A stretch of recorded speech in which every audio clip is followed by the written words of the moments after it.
Came over here so I can get this good sun kiss. Ooh. Ooh. And today's topic is, when should you find love? Love. Those are the things that I can't remember any of the words right now, but I used to love that song. I used to harmonize that shit to a bitch in the mountain. I'm lying. No, she ain't make no breakfast. Bitch, what we doing? What are we doing? Anywho, so when should you find love? Now, this topic is a genuine inquiry, as well as it is often a misnomer. So, let me give you my hot takes. Let me give you food on your plate. Please hit that like, subscribe, and comment, and let me know what it is, what it ain't, what it could be, what it can't, what it should be, what it shan't. Yeah. So, all right, so love, right? Let's define what love is. In my opinion, right? Asshole type shit. Love is viewing anything outside of yourself, your person, as part of yourself, as part of your person, right? So say, for instance, you have to start with self-love, right? I love me. Then, once you can love yourself, you know what love is to you, as far as, all right, what do I want for myself? What do I desire? Am I going to fulfill my wishes? Am I going to be determined, be disciplined, be dedicated to my goals, my aspirations, my intentions? That is self-love, right?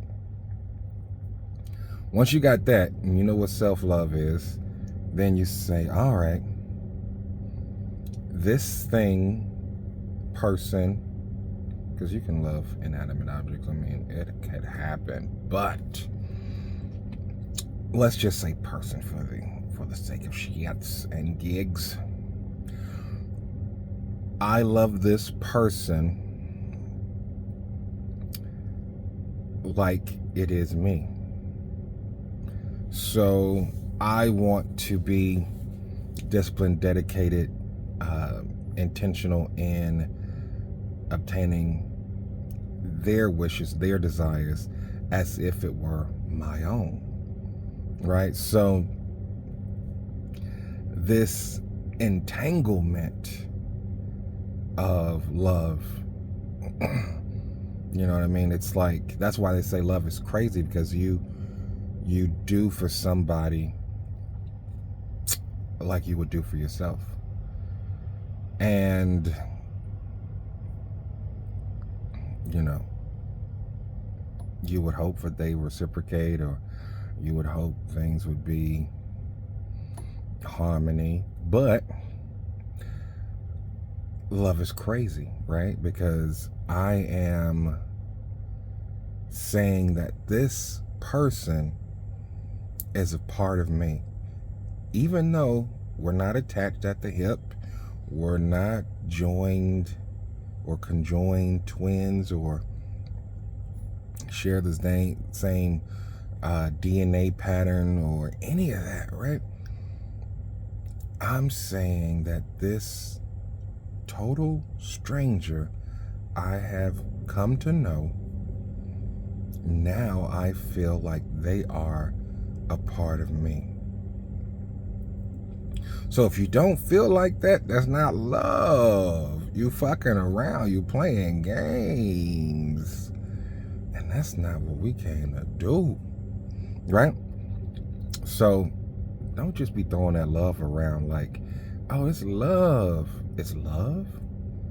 So they're a part of you? Okay. So what would you sacrifice for them? What would you dedicate to them? You know what I mean? So let's continue. When should you find love? When should you find love?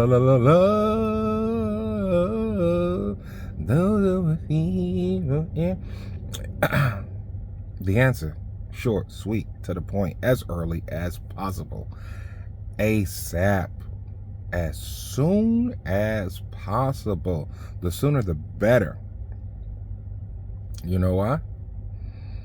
Because you don't have any of those experiences, which would cause hangups, which would cause traumas, which would cause insecurities, which would cause barriers.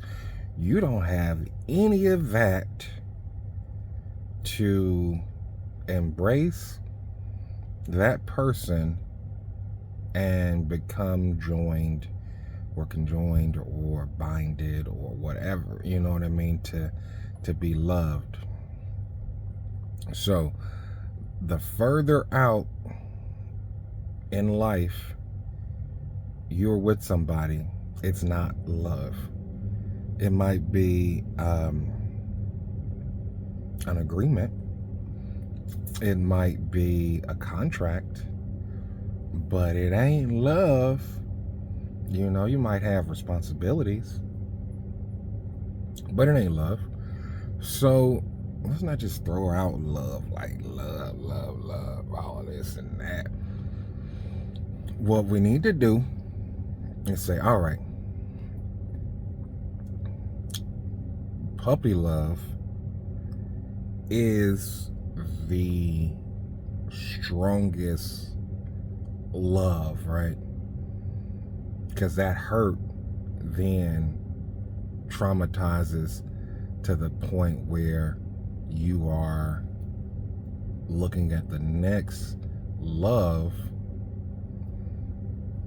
a little bit different.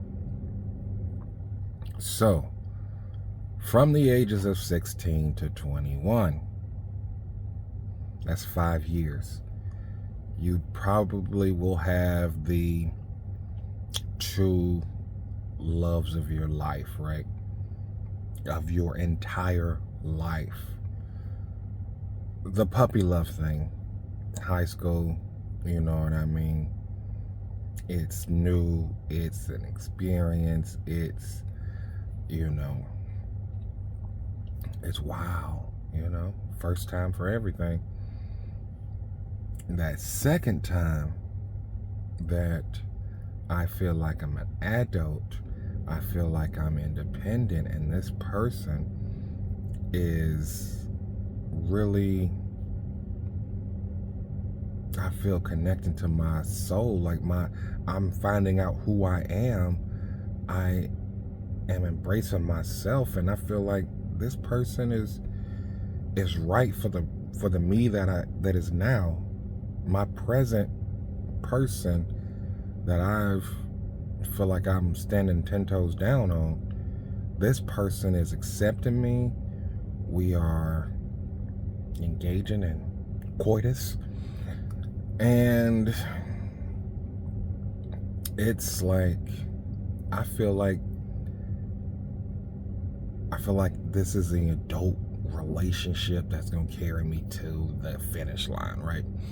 So 2 times, 16 to 21, that's 5 years, right? And we can push it a little bit. We can slide those scales a little bit if you've never been in a relationship until college or whatever, right? But